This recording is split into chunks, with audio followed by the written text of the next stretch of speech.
샬롬 반갑습니다. 사랑하는 우리 화구 공동체 임원 리더 여러분, 69절 성경 암송 공부 시간입니다. 오늘은 디파트 그리스도 제자의 자격 10번째 구절입니다. 주제는 후히 드릴 것이라는 주제입니다. 봉헌과 헌물에 대한 얘기, 또 우리의 헌신에 대한 얘기일 수도 있겠죠. 자, 먼저 잠언 3장 9절과 10절의 말씀을 같이 한번 봉독을 해보겠습니다. 내 재물과 내 소산물의 처음 익은 열매로 여호와를 공경하라. 그리하면 내 창고가 가득히 차고 내 포도즙 틀에 새 포도즙이 넘치리라. 아멘. 내 재물과 내 소산물의 처음 익은 열매라고 되어 있죠. 그것을 열매로 여호와를 공경하라. 그리하면 내 창고가 가득히 차고 내 포도즙 틀에 새 포도즙이 넘치리라. 일단 잠언 3장 9절에 의하면 방금 본 하나님을 공경하는 방법이라고 말하기를 무엇이라고 하고 있나요? 내 재물과 내 수산물의 처음 익은 열매로 여호와를 공경하라. 내 재물과 내 수산물의 처음 익은 열매.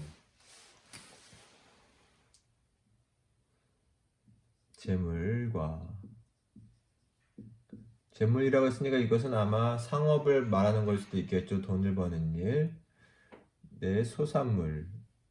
이것은 농사와 때로는 어업이라든지 등등의 어떤 농축산업일 수도 있겠죠. 소산물의 처음 익은 열매.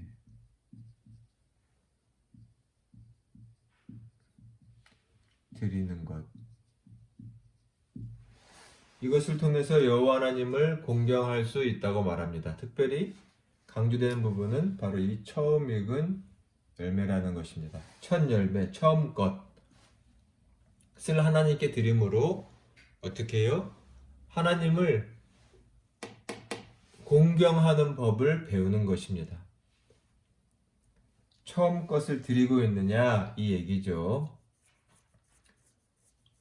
오늘 말씀으로 우리도 한번 다시금 우리의 하나님께 헌물, 봉헌에 대한 생각들을 다시금 정리해보고 또 우리의 모습을 돌아봤으면 좋겠습니다. 일단은 왜 처음 열매를 드려야 하는가라는 것인데요. 신명기, 오늘은 신명기 말씀들이 많이 있어요. 신명기, 이 말씀들을 하나하나 좀 찾아가면서 읽어보면서 그 뜻을 살펴보도록 하겠습니다. 자, 먼저는 신명기 26장의 말씀을 한번 펴보시겠어요. 1절부터 11절까지의 말씀입니다. 왜 첫 열매를 드려야 하는지 우리가 잘 알고 있는 것처럼 이 첫 열매의 배경은 이스라엘 백성들에게 하나님께서 약속의 땅을 주셨다라는 것이 배경입니다. 이집트에서 종살이하던 자들을 구출하시고 해방하시고 땅 없던 자들에게 땅을 주셨다라는 것, 그들의 역사와 하나님의 약속의 성취가 그 배경에 있죠. 자, 먼저 26장 1절부터 한번 읽어볼까요?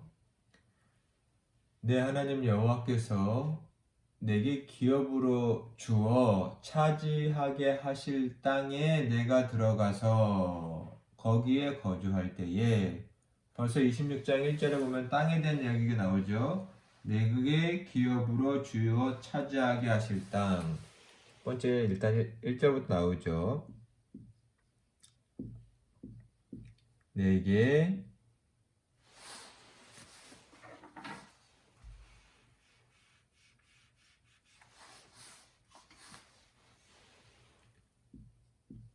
기업으로 주신 땅. 하나님이 주신 땅에 대한 얘기가 먼저 나옵니다. 2절 내 하나님 여호와께서 내게 주신 땅에서 그 토지의 모든 소산의 만물을 거둔 후에, 만물이란 말은 처음 열매를 말하죠. 그것을 가져다가 광주리에 담고 내 하나님 여호와께서 그 이름을 두시려고 택하신 곳으로 그것을 가져가라. 이 절에 보면 소산의 만물을 거둔 것을 가지고 가라 라고 되어 있죠. 이 절에 보면 소산의 만물을 드려라 라고 되어 있습니다. 소산의 만물을 하나님 앞에 가지고 가서 드려라. 3절부터 계속 읽어볼까요? 그때 제사장에게 나아가 그에게 이르기를 내가 오늘 당신의 하나님 여호와께 아뢰나이다. 내가 여호와께서 우리에게 주시겠다고 우리 조상들에게 맹세하신 땅에 이르렀나이다. 여기 보면 맹세하신 땅, 즉 하나님이 약속하신 땅에 우리가 거하고 있습니다 라고 말하고, 4절 제사장은 내 손에서 그 광주리를 받아서 내 하나님 여호와의 제단 앞에 놓을 것이며, 5절 너는 또 내 하나님 여호와 앞에 말하기를 내 조상은 방랑하는 아람 사람으로서 이것은 야곱의 처지가 반영되어 있죠. 애굽에 내려가 거기에서 소수로 거류하였더니 거기에서 크고 강하고 번성한 민족이 되었는데 애굽 사람이 우리를 학대하여 우리를 괴롭히며 우리에게 중노동을 시키므로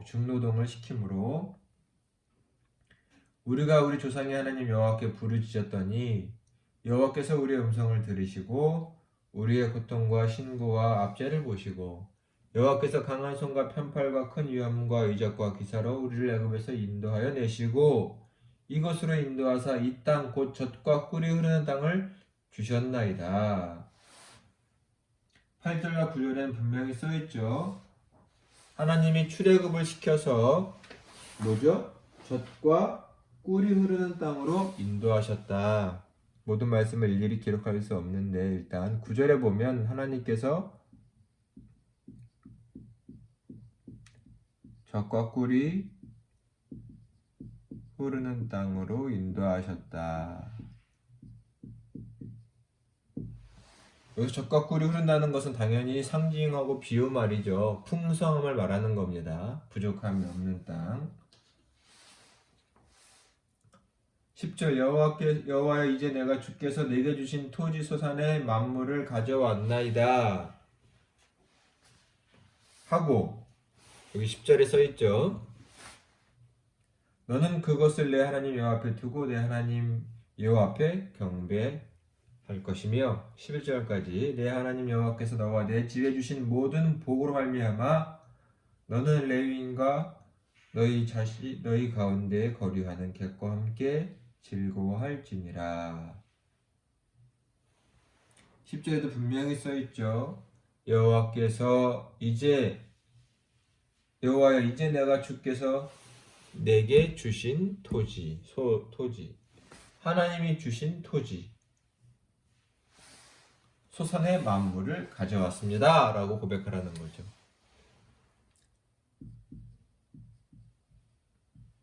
하나님께서 주신 토지. 다 강조되고 있는 것은 무엇이냐면 하나님이 기업으로 주셨다. 그곳의 소산의 만물인데 젖과 꿀이 흐르는 땅을 주셨다. 맹세하신, 약속하신 하나님이 주신 토지. 중요한 것은 하나님께서 살 땅을 주셨고 일할 땅을 주셨다라는 것이죠. 하나님이 주신 땅에서 나온 소산이기에 첫 것을 드리는 것은 그것을 하나님의 은혜로 고백하는 것입니다.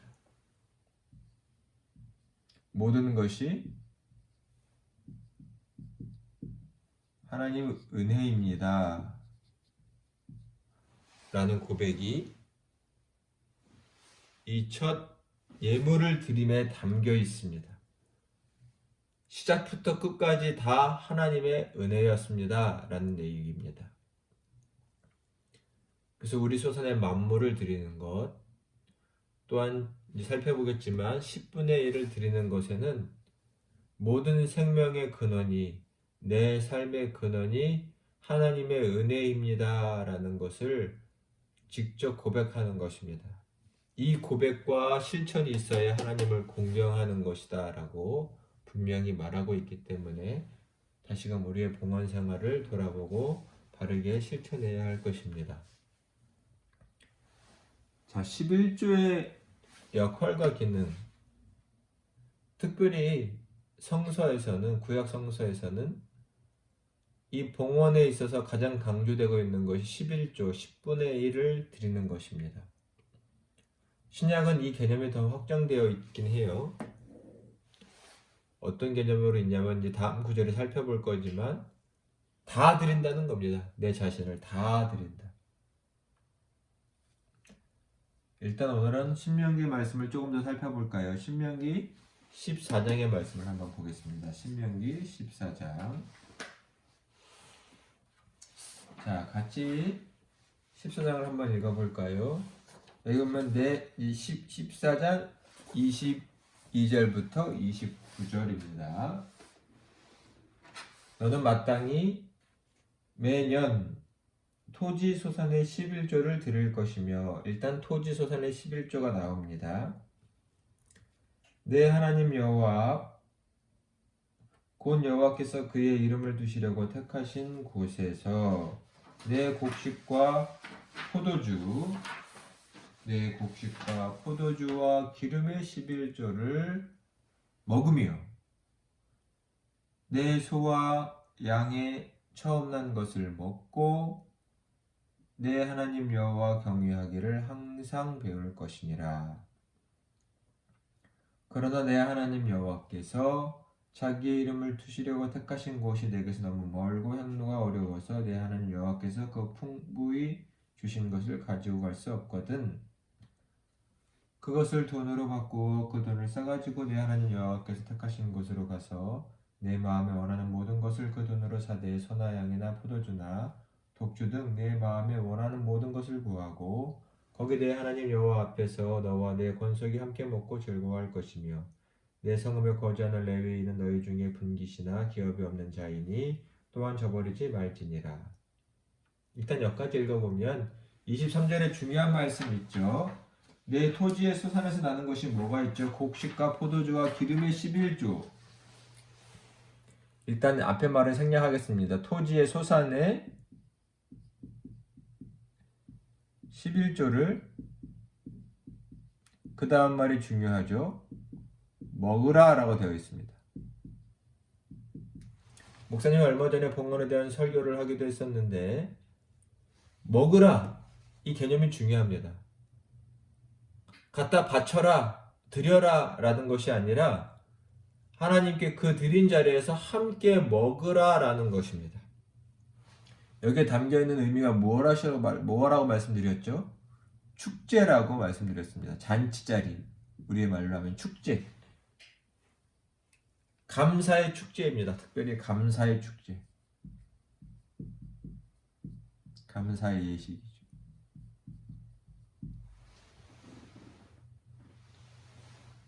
(11조를) 드리는 것은 갖다 드리면서 그냥 성전에 있는 제사장들이, 레위인들이 알아서 쓰십시오 라는 것이 아니라 하나님께서 주신 모든 소산의 11조를 가지고 나와서 함께 기뻐하고 즐거워하는 지금의 추수감사, 추석의 느낌이 있다는 것을 기억하셔야 합니다.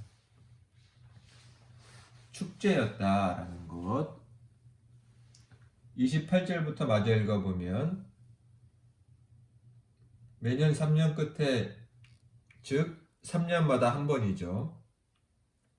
그 해 소산의 10분의 1을 다 내어 내 성읍에 저축하여 너희 중에 분깃이나 기업이 없는 레위인과 내 성중에 거류하는 객과 고아와 가보들을 와서 먹고 배부르게 하라.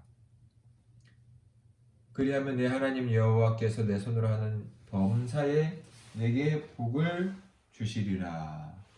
아멘.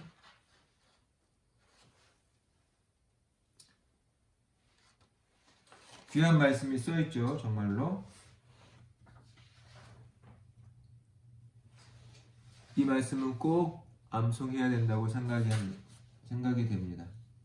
꼭 암송해야 한다고. 자, 일단 보시면 26절부터 28절부터는 공동체에 대한 얘기가 나옵니다. 11조의 3분의 1을 저장하라 라고 되어 있죠. 셋째 해에 11조를 저장하는데 그걸 저장한 것을 누구에게 주냐면 레위 사람, 즉 땅을 가지고 있지 못한 사람, 객, 나그네죠. 고아와 과부.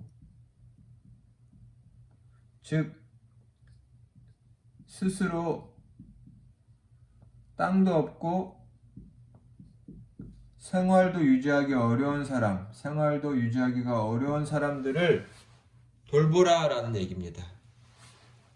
즉 공동체의 사회복지를 위해 사회복지 정책이라고 말할 수 있는 거죠. 가난한 자들을 돌보라라는 말씀입니다. 그러니 우리는 이 11조를 드리고 이 11조가 바르게 쓰이게 하는 일을 집중해서 해가야 할 것입니다.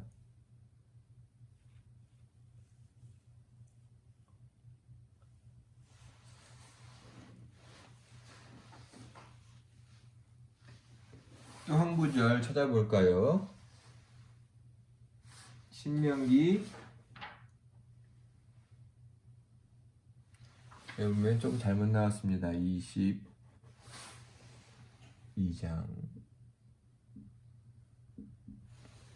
신명기 22장입니다.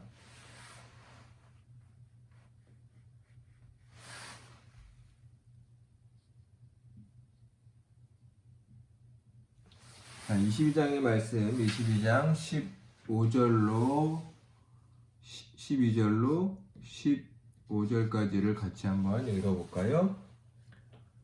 셋째 해 곧 11조를 드리는 해에 내 모든 소산의 11조 내기를 마친 후에 그것을 레위인과 객과 고아와 과부에게 주어 내 서금 안에서 먹고 베푸르게 하라.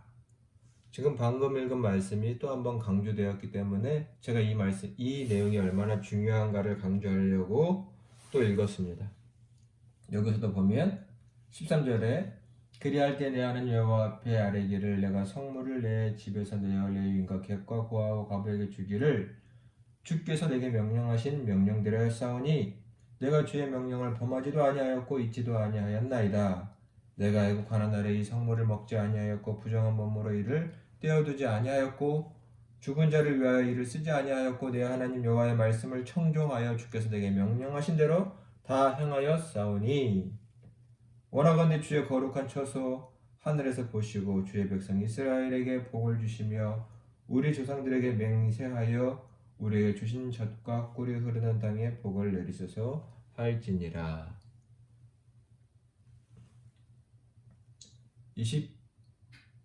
12절을 보시니 똑같이 누구죠?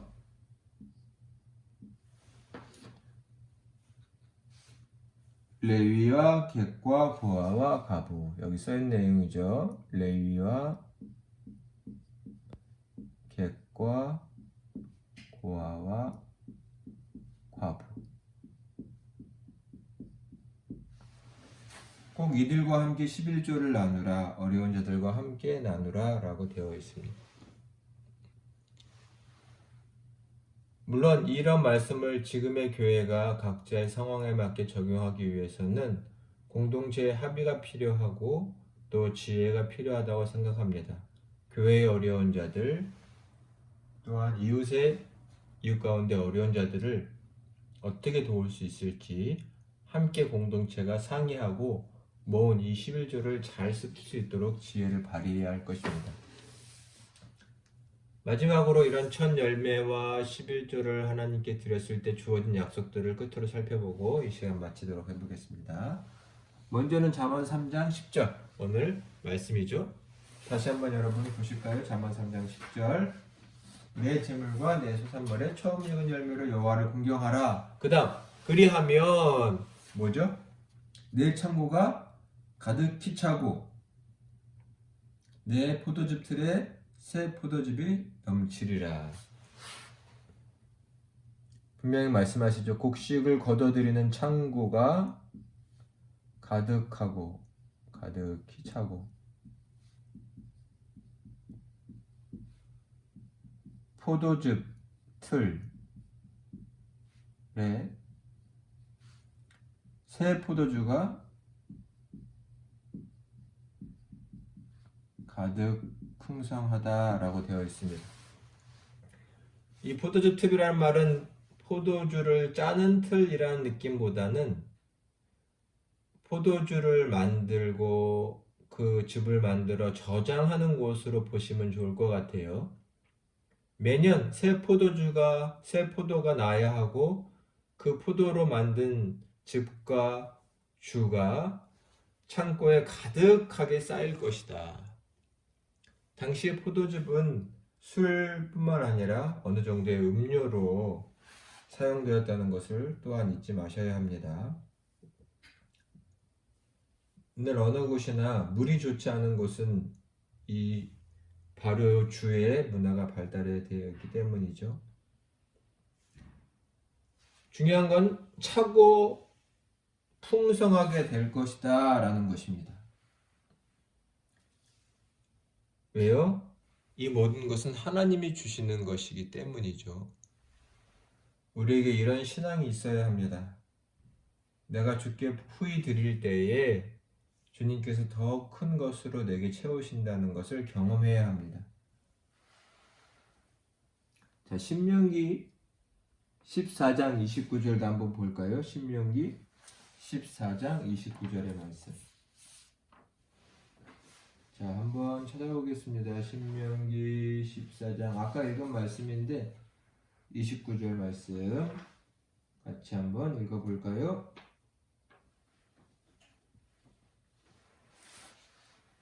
너희 중에 분깃이나 기업이 없는 레위인과 내 성중에 거류하는 객과 및 고아와 과부들이 와서 먹고 배부르게 하라. 그 다음이죠. 그리하면 내 하나님 여호와께서 내 손으로 하는 범사에 내게 복을 주시리라. 아멘. 뭐라고 써있나요? 내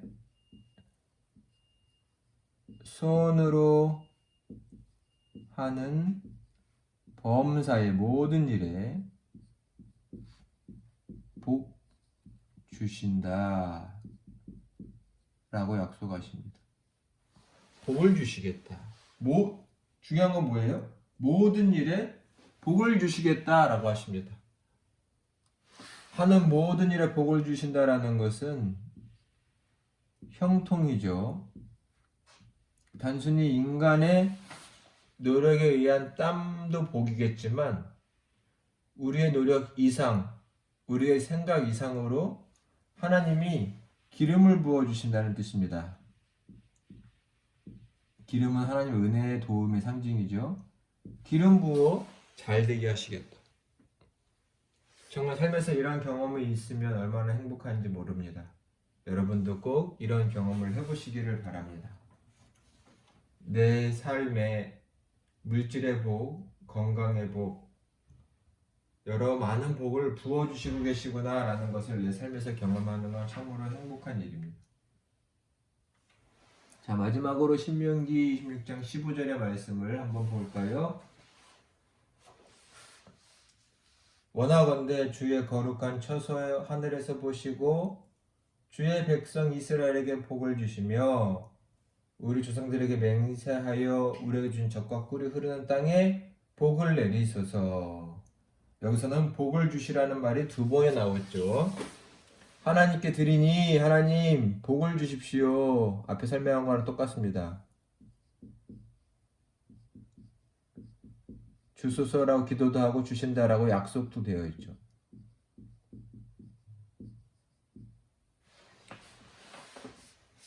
젖과 꿀이 흐르는 땅에 계속해서 소출이 많을 수 있도록 복을 주십시오 라고 기도하고 있는 것이고 하나님은 그것을 앞에서 약속하셨기 때문입니다. 하나님께 후히 드리는 것은 마땅합니다. 왜요? 하나님께서 우리에게 땅을 주셨기 때문이죠. 자, 이 시간 한번 복습해보고 마치도록 할까요? 자, 후히 드리는 것은 먼저는 이 말씀에서는 처음의 열매를 드리는 것입니다. 첫 열매. 왜 첫 열매를 드릴까요? 하나님께서 주신 땅이기 때문입니다. 즉 모든 것이 하나님의 은혜입니다 라고 고백하는 것이죠. 포로된 백성에게 땅을 주신 하나님이십니다. 하나님은 10분의 1을 드리라고 하셨는데 이것은 단순히 내 것을 바치는 것이 아니라 공동체가 함께 먹고 나누는 축제인 것을 기억하셔야 합니다. 감사의 예식이죠. 또한 이것은 여기 나와 있는 네 명의 부류, 레위인, 객과 고아와 과부, 땅이 없는 자들, 스스로 생계를 유지할 수 없는 사회적인 약자들, 공동체에서 사회적 약자들의 삶을 지탱해주는 사회복지제도 시스템이라는 것을 기억하시기를 바랍니다. 그러니 우리는 이 책임을 다 감당해야 할 것입니다. 하나님이 주신 땅에서 일하는 사람들, 하나님이 주신 직장과 사업장에서 열심히 땀 흘려 일할 수 있고 그것을 은혜로 여기는 사람은 이 사회적인 책임을 감당해야 합니다. 그런 자들에게 하나님의 약속이 주어져 있습니다. 뭔가요? 차고 넘치게 풍성하게 해주실 거라고 합니다. 믿고 드리시기를 바랍니다. 하나님은 복을 주시겠다. 더 풍성히 드리고 사회가 더 풍성하게 될 수 있게끔 은혜를 줄 터이니 믿고 드리라 라고 하고 있습니다. 우리는 하나님 복 주십시오 라는 간절한 기도의 마음으로 우리의 봉헌의 생활, 헌금 생활을 더 바르고 믿음으로 해야 할 것입니다. 사랑하는 여러분, 오늘의 말씀도 마음에 새겨주시고 하나님께 후히 드리고 후히 받는 복된 삶을 누리시기를 간절히 축원합니다. 지금까지 함께 해주셔서 감사합니다. 다음 시간에 뵙도록 하겠습니다. 샬롬.